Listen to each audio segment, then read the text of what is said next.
करो बिजनेस की। यहां बहुत सारे लोग आते हैं, लाखों लोग आते हैं, आज भी लाखों लोग सुन रहे होंगे। कोई नेगेटिव होता है, कोई पॉजिटिव होता है, किसी को लगता है हो जाएगा, किसी को लगता है नहीं होगा, किसी को लगता है मैं कर लूंगा, किसी को लगता है मैं नहीं करूंगा।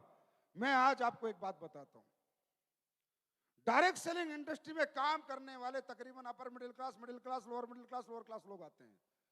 शाहरुख खान के बेटे को इस काम की कोई जरूरत नहीं है, अंबानी के बेटे को कोई जरूरत नहीं है। यस और नो? यस और नो?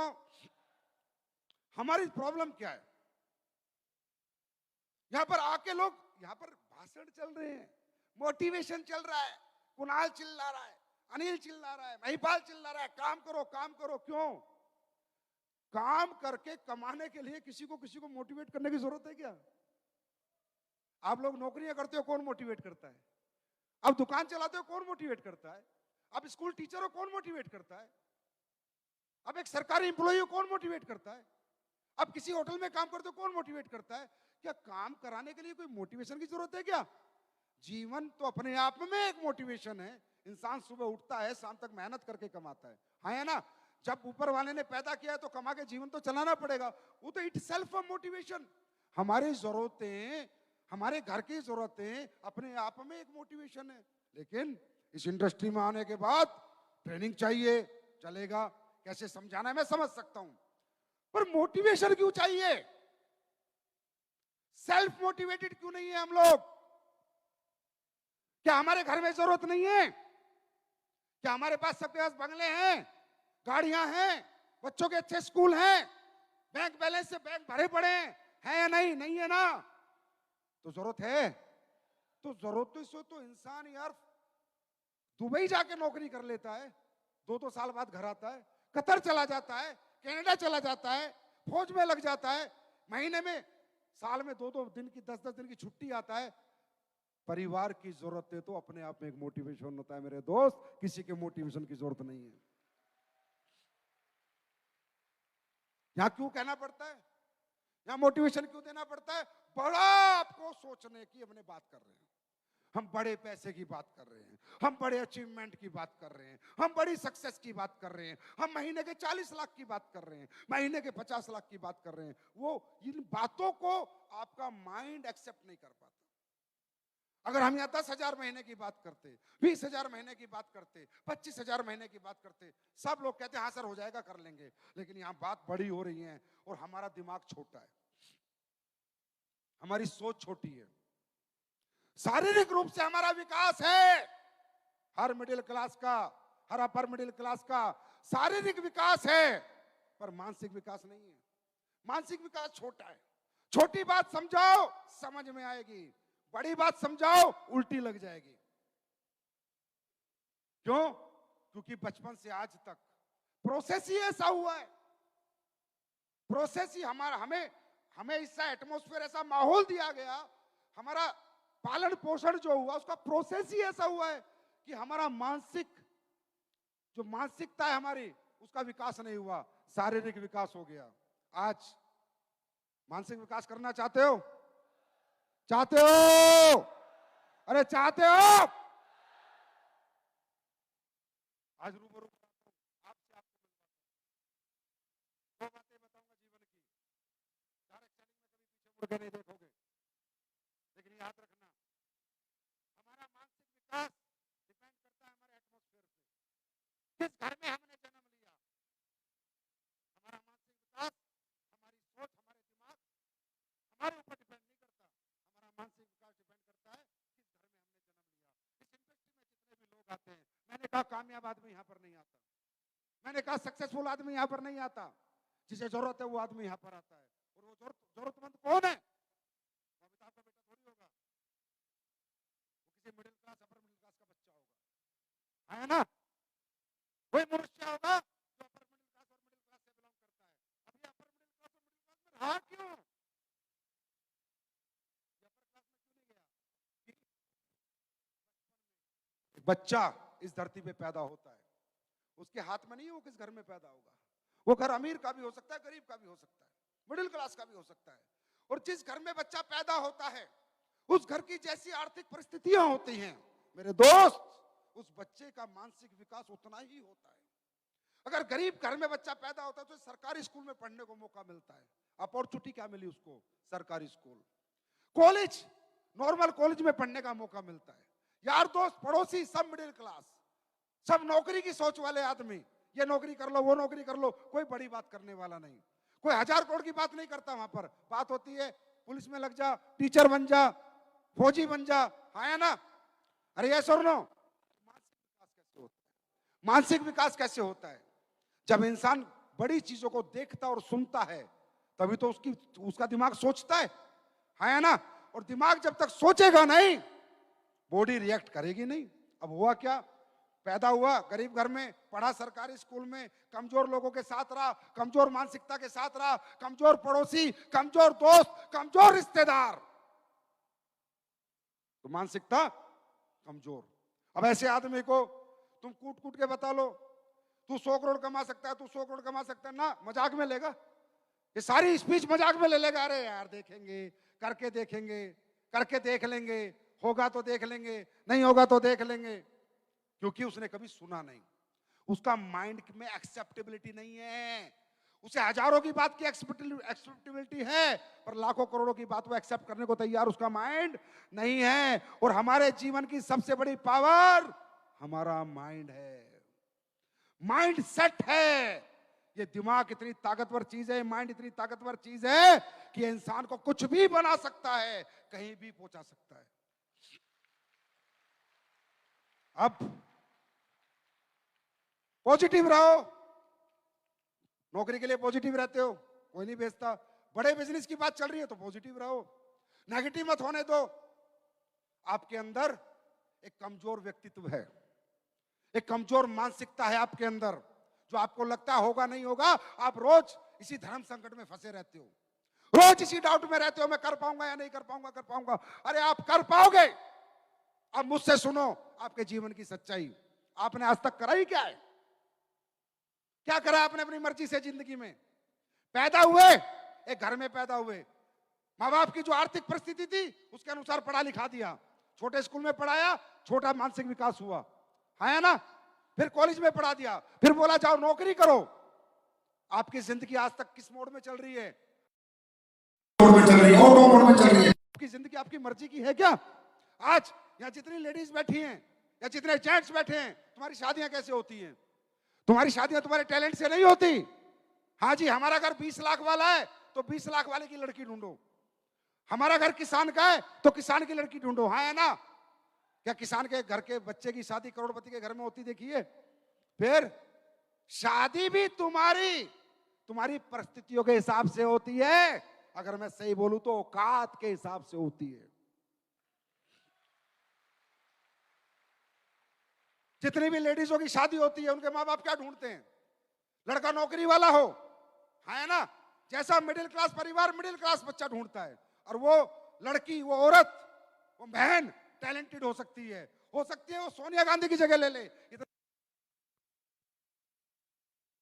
आर्थिक परिस्थितियां पूरी जिंदगी उसे झाड़ू पोछा बर्तन मांजने पे मजबूर कर देती है।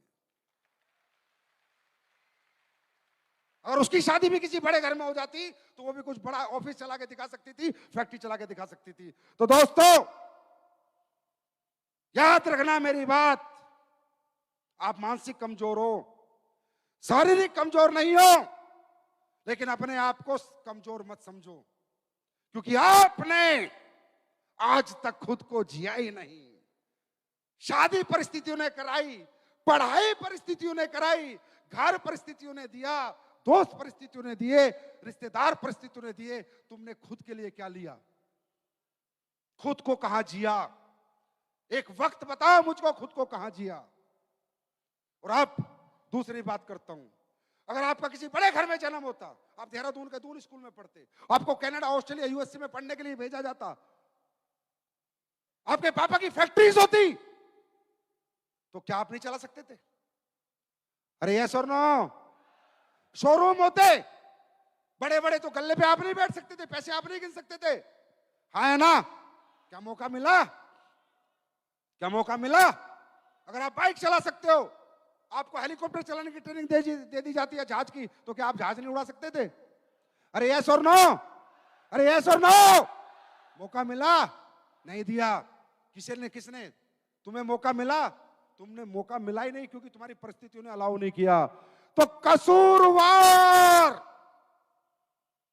तुम्हारी परिस्थितियां हैं आज के जीवन की, आज तक के जीवन की। जब तक तुम एसलीपीएस में नहीं आए, तुम कसूरवार नहीं हो।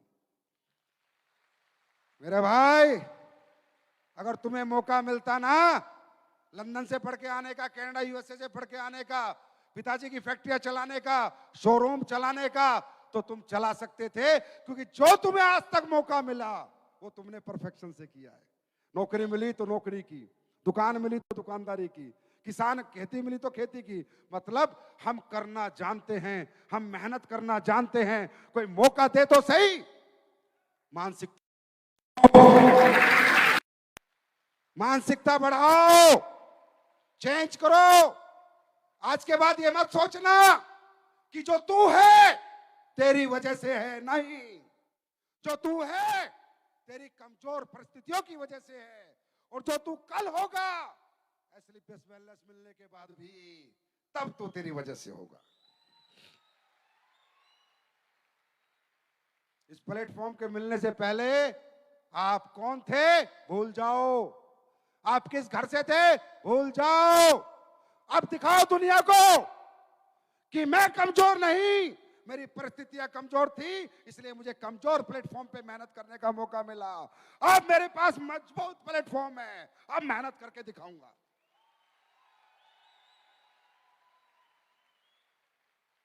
ऐलान जंग कर दो, जाके बता दो लोगों को हम कमजोर नहीं होते। मैं भी मिडिल क्लास फैमिली में बिलोंग करता हूं। मेरे पिताजी भी किसान थे, मेरे पिताजी ने भी फिर आर्मी की जॉब की। मेरे घर में भी गाड़ी बंगले नहीं थे। जब मैं इस माहौल में आया तो धीरे धीरे मेरे मानसिक विकास हुआ। जब मैं कर सकता हूं, महिपाल कर सकता है, कुणाल कर सकता है, तो आप भी कर सकते हो। फर्क है। आज के बाद खुद को कसूरवार मत समझना, परिस्थितियों को कसूरवार समझना, और आने वाली पीढ़ियों को इन परिस्थितियों से रूबरू मत कराना।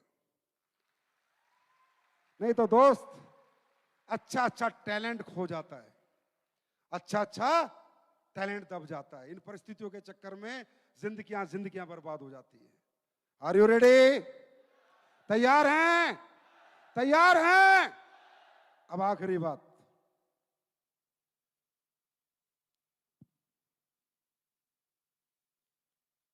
बहुत बार ऐसा होता है फेलियर आ जाता है ना, टीम टूट जाती है, कभी अपलाइन से नेगेटिविटी आ जाती है, कभी डाउनलाइन से नेगेटिविटी आ जाती है। यस और नो? आपको मालूम है आपकी लड़ाई किससे? आप लोगों को मालूम नहीं आपकी लड़ाई किससे? किससे? खुद से ना, नहीं। ध्यान से समझना। आप क्या बनना चाहते हो? क्या बनना चाहते हो? अरबपति, करोड़पति चाहते हो ना? कौन नहीं चाहता? चाहता कौन नहीं? लेकिन सब बन नहीं पाते। कौन बनेगा?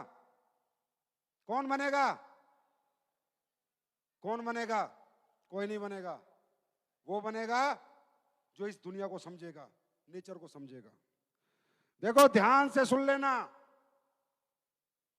तुम्हारी जिंदगी में अमीरी नाम की चीज ही नहीं है, ना किस्मत में, ना तुम्हारी किताब में, ना भगवान की किताब में।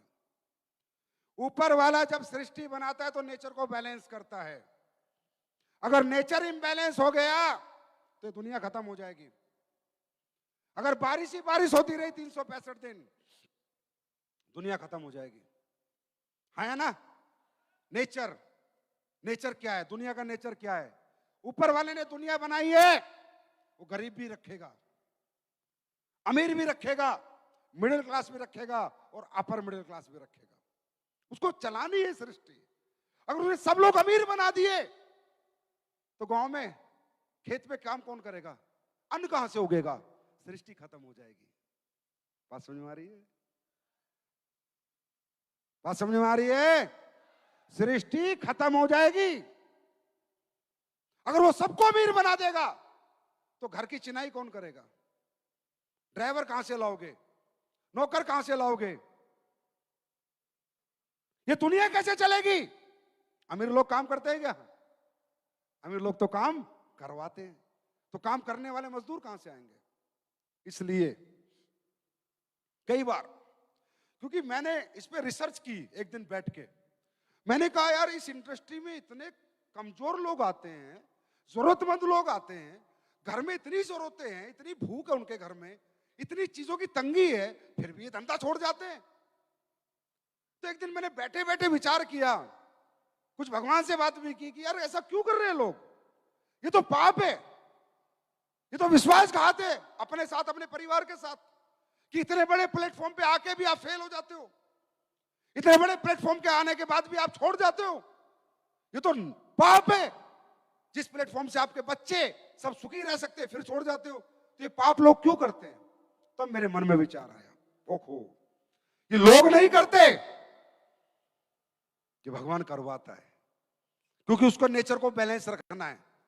अगर भगवान ने, सुनो, लड़ाई बहुत मजबूती से लड़नी पड़ेगी, हल्का फुल्का आदमी तो यहां उल्टी कर देगा। हाँ, तुम कंफर्ट के साथ सोचो, आराम आराम से हो जाएगा, इतना आसान नहीं है। अगर भगवान को तुम्हें अमीर बनाना होता ना, तो टाटा अंबानी बिरला के घर में जन्म दे देता। सीधी सीधी बात सुनो, नेचर को बैलेंस करना था, हमें अमीर नहीं बनाना था। क्या अमीरों के बच्चे पैदा नहीं होते? तो हम भी वहीं निकल जाते। जरा किस लिए पसीना बहाना पड़ता? बचपन से ही गाड़ी बंगले होते हैं हमारे पास, होते हैं ना, पर हमारा जन्म वहां क्यों नहीं हुआ? क्योंकि नेचर बैलेंस। भगवान को, सृष्टि को बैलेंस करना पड़ेगा। अब होता क्या है, जब हमारा धरती पे जन्म हो जाता है, धरती की जरूरतें, धरती पे रहना है तो जरूरतें पूरी करनी है। ये चकाचौंध हम देखते हैं, एसलीपीएस वेलनेस का प्लान देखा, प्रोग्राम देखा, हमारा भी दिमाग खराब हुआ। हम भी बनेंगे महिपाल, हम भी बनेंगे मामचंद अनिल, अनुज शर्मा, अमित दुबे, हम भी ऐसा करेंगे। बस सोचा ही जाता है। जैसे तुम सोचते हो ना, तो ऊपर वाले का मीटर शुरू हो जाता है। अबे साले, धरती पे मिडिल क्लास भेजा, नीचे जाती बागी हो गया। अगर मुझे तुझे अमीर बना के भेजना होता, तो मैं तेरी किलकारियां किसी अमीर के घर में गुजमा देता। जब मैंने लिखा ही नहीं तेरी किस्मत में अमीरी, तो बदलने की कोशिश मत कर। अब नीचे आके किसके भगवान, भगवान से हमारी कौन सा मुलाकात हुई है जो माने ना? भाई, हम तो मर्सिडीज लेंगे, हम तो जैगवार लेंगे, और हम लग जाते हैं। तो ऊपर वाले के हाथ में और तो कुछ है नहीं, करेगा क्या? इंसान के दिमाग पे तो कंट्रोल कर नहीं सकता। फिर वो आपके साथ खेल खेलता है, खेल खेलता है। God gives you challenges because you gives the challenge to God. आपने भगवान को चैलेंज किया है कि तूने मुझे आम आदमी बनाया, मैं खास बन के रहूंगा। तो भगवान भी चैलेंज करेगा। फिर भगवान भी चैलेंज देगा कि अगर तू खास बन के जिएगा, तो मैं देखूं साला मेरी सिमेट्री में क्या गड़बड़ हो गई। फिर कंप्यूटर चेक करता है क्या मैंने गलती करी या ये इंसान गलत है। ऊपर वाला भी चैलेंज देता है। ये दोनों तरफ से चैलेंजेस होते हैं। ये जो फेलियर आते हैं, मैं 7 बार फेलियर हुआ हूं, 7 times I got फेलियर। अच्छा एक बात बताओ, सारे समझदार लोग बैठे हो ना, चलो, ये तुम्हारा फेलियर क्यों आता है? तुम्हारे को रोज नेगेटिव पॉजिटिव क्यों होते हो? तुम कोई काम करते हो उसमें फेलियर क्यों आता है? अमीर आदमी क्यों फेलियर नहीं होता? बताओ। ऋतिक रोशन फेल हुआ, पहली पिछला फिल्म हिट, साले की पहली फिल्म। हाँ, अमीर बाप का बेटा था, भगवान ने अमीरी सिस्टम से भेजी थी कि भाई ये लड़का तो अमीर ही रहेगा, पहली फिल्म हिट। अरे हाँ है ना? और वो नवाजुद्दीन सिद्दीकी, गरीब का बेटा, 42 साल की उम्र तक स्ट्रगल करता रहा। भगवान अमीरों को चैलेंज नहीं देता, क्योंकि अमीरों की अमीरी लिख के उसने भेजी है। गरीबों को चैलेंजेस देता है, मिडिल क्लास को चैलेंजेस देता है। वरुण धवन, पहली फिल्म हिट, और वरुण धवन जैसे कितने चले गए बॉलीवुड में, कितने कितने साल हो गए, आज तक मौका नहीं मिला। इसका मतलब challenges for middle class only, not for upper class. समझ में आ रही है? क्यों? क्योंकि वो देखना चाहता है कि गलती उससे हुई है या ये व्यक्ति गलत है।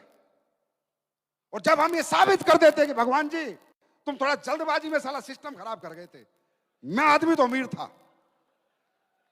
क्योंकि तुम्हारे को दिन में बहुत सारे बच्चे पैदा करने पड़ते हैं, तो एक आधा मैन्युफैक्चरिंग मिस्टेक हो ही जाती है,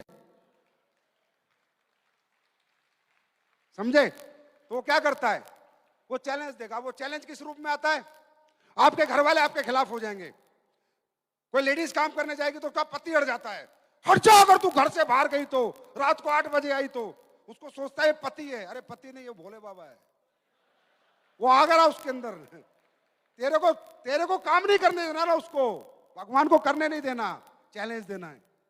कोई पति जाता है, उसकी पत्नी आके खड़ी हो जाती है, ए जी आपने कंपनी वंपनी की ना, तो मैं मायके चली जाऊंगी, जहर खा लूंगी। पत्नी नहीं है, वो शेरा वाली मैया घुस गई उसमें, समझे? पूरी पूरी टीम नीचे से साफ हो जाती है, अच्छा खासा चेक बन रहा होता है, टूट जाता है। यहां से बाहर निकलोगे, यहां से बाहर निकलते ही नेगेटिविटी हावी हो जाएगी, छोड़ यार कंपनी का प्रोग्राम था, अरे ठीक है अपनी जिंदगी यार, सही है यार, अपने 20,000 बहुत है, 50,000 बहुत है। ये आप नहीं कह रहे, वो कहलवा रहा है। नेगेटिव आप होते नहीं, आपको किया जाता है। आप फेल होते नहीं, बार बार आपको गिराया जाता है। मेरे साथ भी हुआ, 7 साल तक, 7 साल में 7 से 8 साल में मैं 7 बार फेल हुआ। पूरी टीमें खत्म हो गई, जीरो होता, फिर उठता, फिर जीरो होता। लेकिन मैं भी तो ऊपर वाले का गेम समझ गया था, मगर जैसा तू वैसा मैं। तो जितनी बार गिराएगा मैं उतनी बार उठूंगा। और मुझे पता था भगवान एक ही आदमी के सामने हारता है, एक ही आदमी के सामने हारता है, जो व्यक्ति 100% पॉजिटिव होता है, अपने काम को लेकर 100% पॉजिटिव होता है। क्यों हार जाता है मालूम? एक कहावत सुनाऊं, एक धन्ना भगत था राजस्थान में, एक स्पीच थोड़ी लंबी जा रही है, जाने दो, मौज लेने दो दुनिया को मौज। एक धन्ना भगत होता था, वो मंगलवार का व्रत रखता था। तो बड़ा मासूम आदमी था, भगवान को लेकर 100% पॉजिटिव था। तो उसने खेत में गया और भगवान बजरंगबली की मूर्ति बनाई, मूर्ति बना के उस पर लगा दिया खाना, बोला खा भोग, फिर मैं खाऊंगा। अब पत्थर की मूर्ति कहाँ खाने वाली है? पर वो इतना मासूम था, 100% पॉजिटिव था, उसको लगता है भगवान भोग लेते हैं। वो बैठ गया, दिन 1 निकला, दिन 2 निकले, दिन 3 निकले, दिन 4 निकले, वो खा ही नहीं रहा खाना। बोला पहले तू खा फिर खाऊंगा।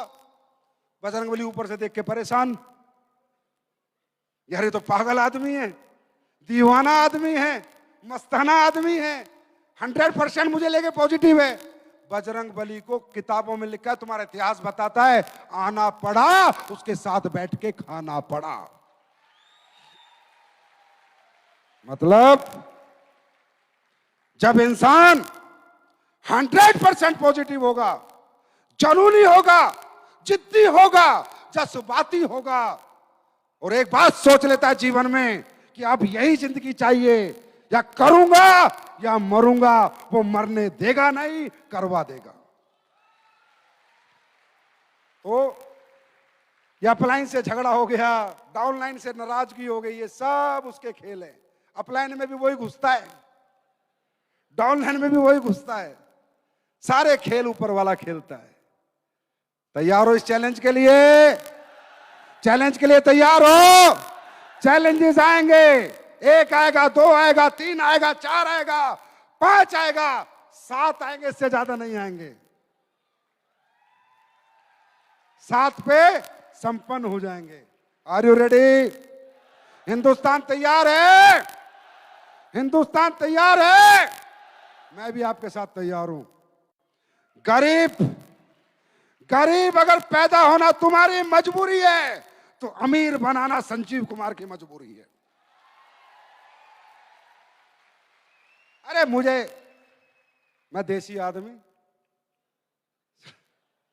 समझे, किसी बिजनेस फैमिली से मैं बिलोंग नहीं करता। मुझे अगर भगवान ने ये जो फाउंडेशन जो भी काम कर रही है ना, ये आपके खून पसीने का पैसा है। मेरे कौन सा बाप के बैंक चल रहे हैं?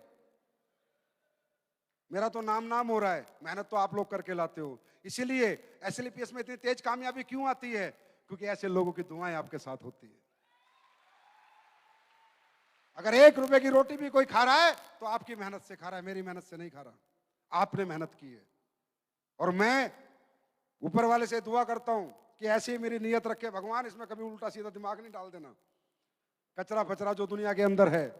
मुझे नहीं चाहिए भाई दौलत, मुझे बहुत दिया भगवान ने, जितना देना था उससे बहुत ज्यादा दिया है। और मैं आपको वादा करता हूं जितना ऊपर वाला देगा उससे ज्यादा हम भलाई के कामों में लगाएंगे। मुझे नहीं बनाना 7,500 करोड़ का घर, बाढ़ में गया।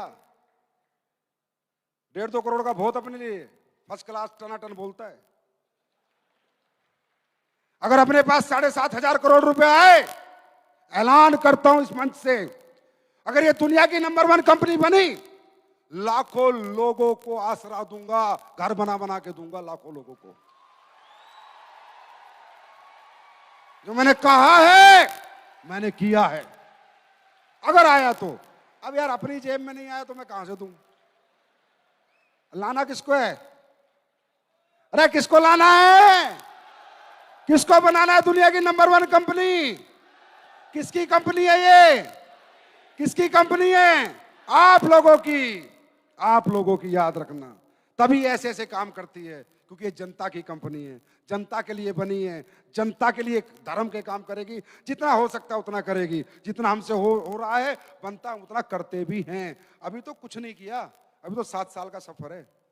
7 साल, 7 साल तो सब्र के हैं। 8वें साल में दिखाएंगे 7 साल साथ के, 8वें साल ठाठ के। निकल गए बस जो निकलना था समय। 7 साल सब्र के, इससे आगे के साल कहर के। बहुत सब्र कर लिया, अब नहीं करूंगा, अब नहीं करूंगा।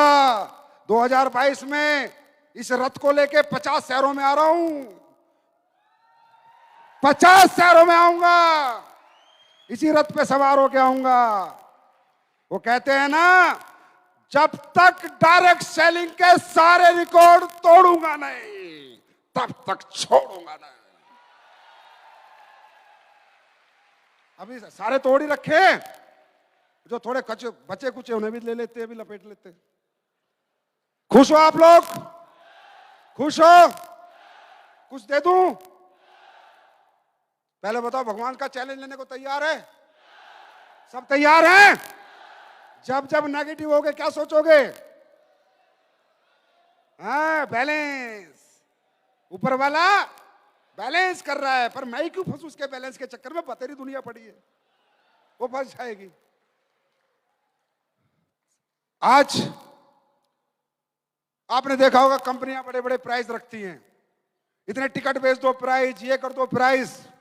मैंने भी प्राइस रखा, टेस्टिमोनियल प्राइस, कि टेस्टिमोनियल भेजो पूरे भारत से, जो सबसे अच्छे और सबसे ज्यादा भेजेगा उसको प्राइस दूंगा। ये हिम्मत करने वाली कंपनी एसलीपीएस बनी। टेस्टिमोनियल पे प्राइस, लोग ठीक हो रहे हैं नहीं हो रहे, ये जानने के लिए मैंने प्राइस रखा। तो सबसे पहले मैं उन प्राइस की घोषणा करता हूं, फिर आज आपके लिए कुछ खास प्रोडक्ट भी लॉन्च करके जाऊंगा।